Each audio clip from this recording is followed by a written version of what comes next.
What's up, guys? It's Greg White from BeyondComics.tv here to review Ghostbusters, the new movie. And make sure to click here to watch Ghostbusters, the VR virtual reality video game from Nana Tussauds Wax Museum that we just went to, which was freaking mind-blowing. Now, on to this movie. I'm going to give you some reviews. So check this out. I'm going to show you one more thing real quick here.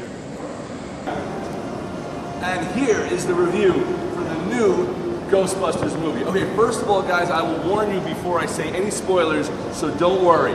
But overall, the movie was very fun. It was an entertaining film. It was nowhere near as good as the original. The character development in the original was so superior and spectacular.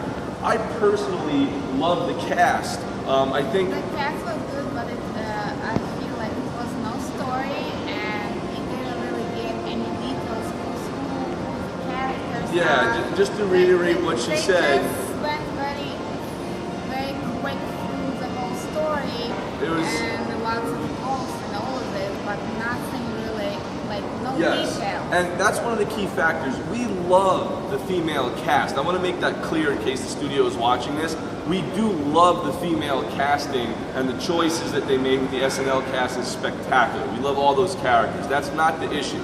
The issue is some of the fact that they're rebooting it versus having the mantle cast.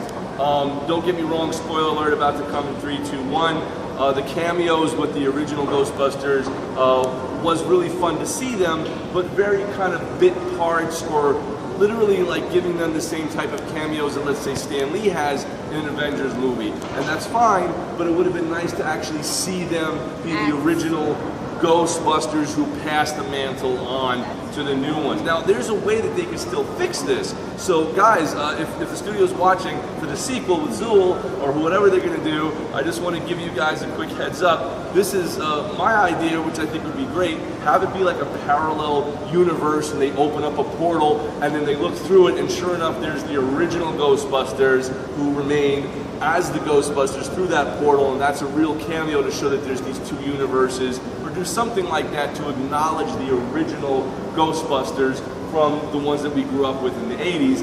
But again, overall it was a fun film. It's just it lacked a lot of the scary feel that the original had. You actually did feel, you felt a little bit of fear when you saw that original one. They used the elements of movies from the kind of mystery, kind of scary horror films. This was lacking a lot of that. The special effects were really cool and fun, though I missed some of the practical ghost effects. I think also some of the inventive stuff that they did, again, spoiler alert, coming again, 3, 2, 1, having Stay Puft Marshmallow and how they incorporated him was really, really brilliant. I love the way that they had a lot of the characters interacting with the ghosts and kind of little nods to the original, which is very cool. So don't get me wrong, all that was great, but you have a character like, let's say, Kate McKinnon's character, who's supposed to be kind of similar to like the female version of Egon, right? And she's great. She was a very character. You could really see her character through it.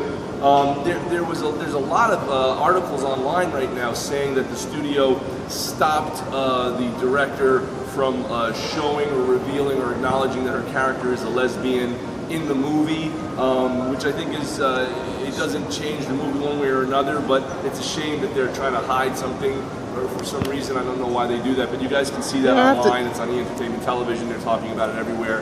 And also the other characters, Melissa McCarthy, and all these different people who did it, they're all fine, but they didn't really have their character persona, articulate enough. It wasn't defined enough. They just all seem very general. The characters don't seem different to each other, except for Kate McKinnon's character. Like they all got together, but they all got together. The story behind every individual. Leslie Jones was awesome. I think she was really good. She has a strong character. Really liked her. But again, you know, the two major stars of the film just kind of blend together. They didn't have that distinct difference in persona. As where the original cast, from the original Ghostbusters, every character had a personality in there. It's really very powerful. So I think they need to build it up. Also, the villain needs a much bigger backstory to kind of build him into it. So, of course, there are issues with it. Again, was it an overall entertaining film?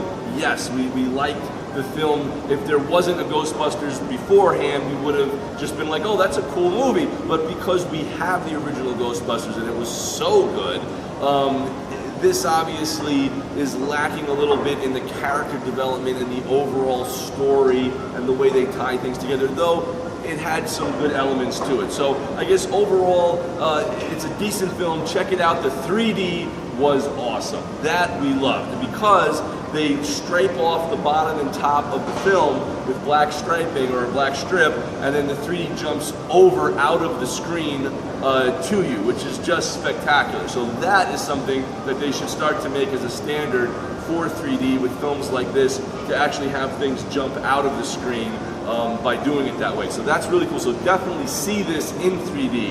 You won't hear me say that often except for big movies, and this is one that you do actually need to see in 3D. So again, make sure to subscribe, post your comments below. Did you love it? Did you hate it? What'd you guys think?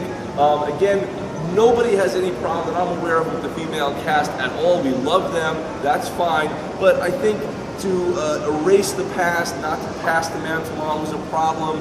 The way they made the cameos was a little bit kind of fit in, so to speak. They're shoving it in, that's fine, but at least they had the cameos. It was good to see the original guys back. You know, we all miss Harold Ramis, you know, Harold Ramis, God rest his soul. But anyway, guys, again, make sure to give your comments below and subscribe, and check out the BR review, Ghostbusters Virtual Reality in Madame Tussauds Wax Museum here in New York. That was worth it. I don't care what you do, get into that video game. You will be enveloped in it. It's mind-blowing. Thanks so much for watching. Take care, and I'll see you soon.